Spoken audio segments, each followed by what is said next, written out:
ሰላም ጤና ይስጥልን። የተወዳችሁና የተከበራችሁ የፍጹም ስፖርት ቻናል ቤተሰቦች የሰዓቱን ትኩስና አዳዲስ ስፖርታዊ መረጃዎችን ይዘንላችሁ ቀርበናል። እስከ ፕሮግራሙ ፍጻሜ ድረስ ላይክ፣ ሼር፣ ሰብስክራይብ እያደረጋችሁ አብራችሁን ቆዩ። አንድ ጨዋታ መሸነፍ ከፉክክሩ ያስወጣል ሲሉ አሰልጣኝ ፔፕ ጋርዲዮላ ተናገሩ።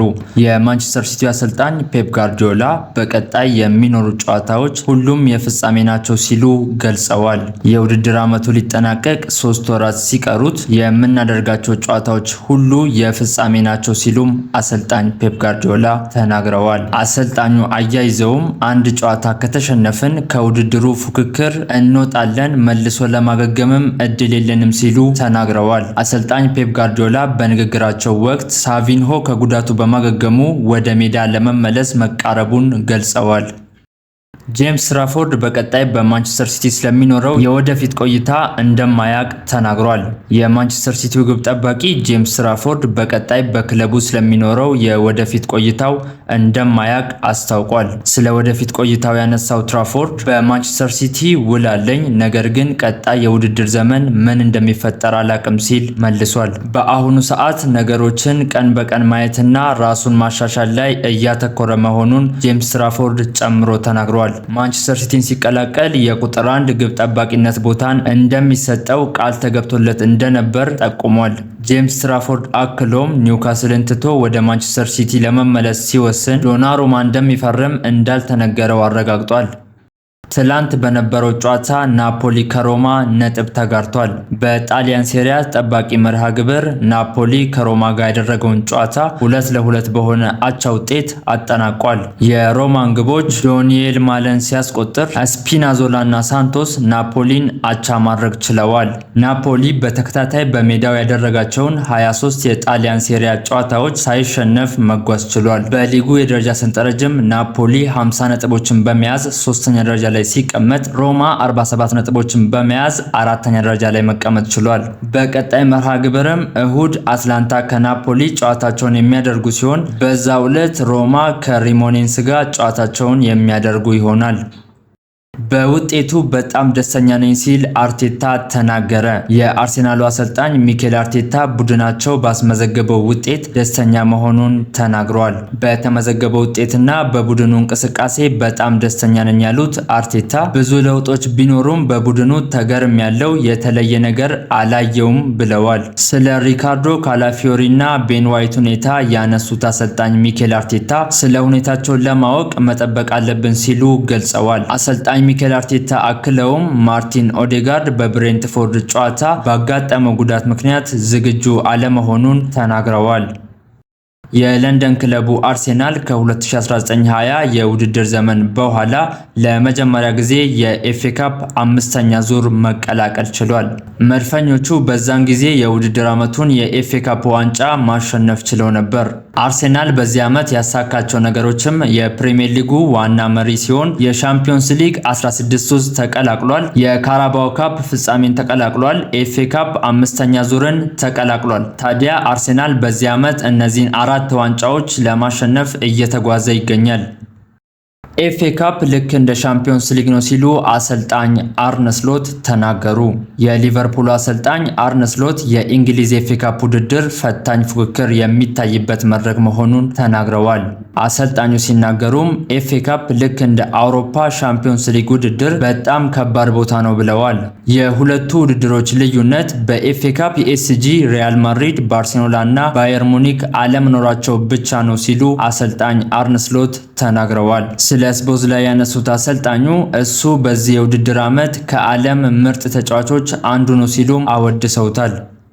ሪያል ማድሪድ የላሊጋውን መሪነት ተረክቧል። በስፔን ላሊጋ መርሃ ግብር ሪያል ማድሪድ ከሪያል ሶሲዳድ ጋር ያደረገውን ጨዋታ 4-1 በሆነ ውጤት አሸንፏል። የሪያል ማድሪድን የማሸነፊያ ግቦች ቪኒሲየስ ጁኒየር 2 ጎሎችን ሲያስቆጥር ጋርሺያ እና ቫልቬርዴ የቀሩትን ጎሎች አስቆጥረዋል። ለሪያል ሶሲዳድ ብቸኛዋን ጎል አያርዛባል ከመረብ ማሳረፍ ችሏል። ሪያል ማድሪድ ማሸነፉን ተከትሎ የሊጉን መሪነት መረከብ ችሏል። በሊጉ የደረጃ ሰንጠረዥም ሪያል ማድሪድ 60 ነጥቦችን በመያዝ የመጀመሪያ ደረጃ ላይ ሲቀመጥ ሪያል ሶሴዳድ 31 ነጥቦችን በመያዝ 8ኛ ደረጃ ላይ መቀመጥ ችሏል። በቀጣይ መርሃ ግብርም ማክሰኞ ቤኔፊካ ከሪያል ማድሪድ ጨዋታቸውን የሚያደርጉ ሲሆን ቅዳሜ ሪያል ሶሴዳድ ከሪያል ኦቬዶ ጋር ጨዋታቸውን የሚያደርጉ ይሆናል። ሊቨርፑል ቀጣዩን ዙር ተቀላቅሏል። የመርሲሳይዱ ክለብ ሊቨርፑል ከብራይተን ጋር ያደረገውን የኤፍኤ ካፕ ጥሎ ማለፍ ጨዋታ 3-0 በሆነ ውጤት ማሸነፍ ችሏል። የሊቨርፑልን የማሸነፊያ ግቦች ከርቲስ ጆንስ፣ ስፖዝላይ እና መሐመድ ሳላ አስቆጥረዋል። ሊቨርፑል ማሸነፉን ተከትሎ በኤፍኤ ካፑ 5ኛውን ዙር መቀላቀል ችሏል። ኢንተር ሚላን መሪነቱን አጠናከረ። በጣሊያን ሴሪያ የሊጉ መሪ ኢንተር ሚላን ከጁቬንቱስ ጋር ያደረገውን ጨዋታ 3-0 በሆነ ውጤት ማሸነፍ ችሏል። ኢንተር ሚላንን አሸናፊ ያደረጉትን ግቦች ስፖሲቲ፣ ዜሌንስኪና ካምቢያሶ በራሱ መረብ ላይ አስቆጥሯል። ለጁቬንቱስ ካምቢያሶና ሎካቴሊ ማስቆጠር ችለዋል። ኢንተር ሚላን ማሸነፉን ተከትሎ ሴሪያውን በ8 ነጥብ ልዩነት መምራት ችሏል። ኢንተር ሚላን ማሸነፉን ተከትሎ ሴሪያውን በ8 ነጥብ ልዩነት መምራት ጀምሯል። በሴሪያው የደረጃ ሰንጠረዥም ኢንተር ሚላን 61 ነጥቦችን በመያዝ የመጀመሪያ ደረጃ ላይ ሲቀመጥ ጁቬንቱስ 46 ነጥቦችን በመያዝ 5ኛ ደረጃ ላይ ይገኛል። አቻ የሚባል ውጤት አልወድም፣ ማሸነፍ ብቻ ነው ፍላጎቴ ሲሉ ኢጎር ቱዶር ተናገሩ። ቶተናምን የተረከቡት አሰልጣኝ ኢጎር ቱዶር ማሸነፍ እንፈልጋለን ሲሉ ከፊርማቸው በኋላ ስለ ዓላማቸው ተናግረዋል። አቻ ለመውጣት ወደ ሜዳ መሄድ አንችልም የሚሉት አሰልጣኙ ጨዋታዎች ለአቻ ውጤት አይቆጠሩም፣ ስለ ማሸነፍ ነው ሐሳባችንም ብለዋል። ቡድኑ ትልቅ አቅም ያላቸውን ተጫዋቾችን ይዟል። ተልዕኮዬ እነሱን ማደራጀት፣ ማነሳሳትና በፍጥነት ውጤት ማምጣት ነው ሲሉ አሰልጣኝ ኢጎር ቱዶር ተናግረዋል። አሰልጣኝ ኢጎር ቱዶር የቶተናም የመጀመሪያ ጨዋታውን ከሊጉ መሪ አርሴናል ጋር ያደርጋሉ ተብሎ ይጠበቃል። የባርሴሎና ተጫዋቾች በቡድኑ ታክቲክ እምነት የላቸውም ተባለ። ባርሴሎና በአትሌቲኮ ማድሪድ ከደረሰበት ሽንፈት በኋላ አሰልጣኝ ሃንሲ ፍሊክ ተጫዋቾቹን ሰብስበው አነጋግረው ነበር።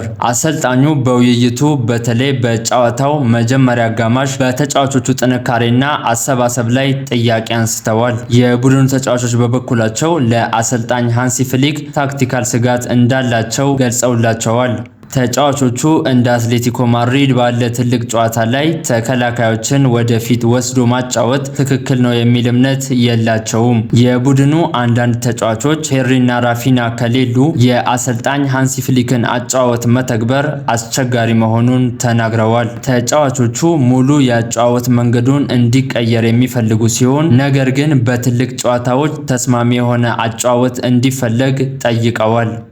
በአጀማመራችን ደስተኛ ነኝ ሲሉ አሰልጣኝ ሊያንድሮ ሴነር ተናገሩ። የቼልሲው ዋና አሰልጣኝ ሊያንድሮ ሴነር በክለቡ ባሳዩት አጀማመር ደስተኛ መሆናቸውን ገልጸዋል። ማሻሻል ያሉብን ብዙ ነገሮች አሉ ያሉት አሰልጣኝ ሊያንድሮ ሴነር የተወሰኑ ጥሩ ጨዋታዎች አድርገናል፣ በነበረን አጀማመር በጣም ደስተኛ ነኝም ብለዋል። አሰልጣኝ ሊያንድሮ ሴነር ቡድኑን በ11 ጨዋታዎች ሲመሩ 8ቱን አሸንፈው በሁለቱ ሲሸነፉ በቀሪው አቻ ተለያይተዋል። ስለ ኩኩሬላ ያነሱት አሰልጣኙ እሱ በአካል ዝግጁ አይደለም፣ የሃምስትሪንግ ችግር ነው፣ ለምን ያህል ጊዜ እንደሚቆይ አላቅም ሲሉም ተናግረዋል። ለሰዓቱ ያጠናከርናቸው ዜናዎች እነዚህን ይመስላሉ። አብራችሁን ስለቆያችሁ ከልብ አድርጌ አመሰግናለሁ። መልካም ቀን ተመኘውላችሁ።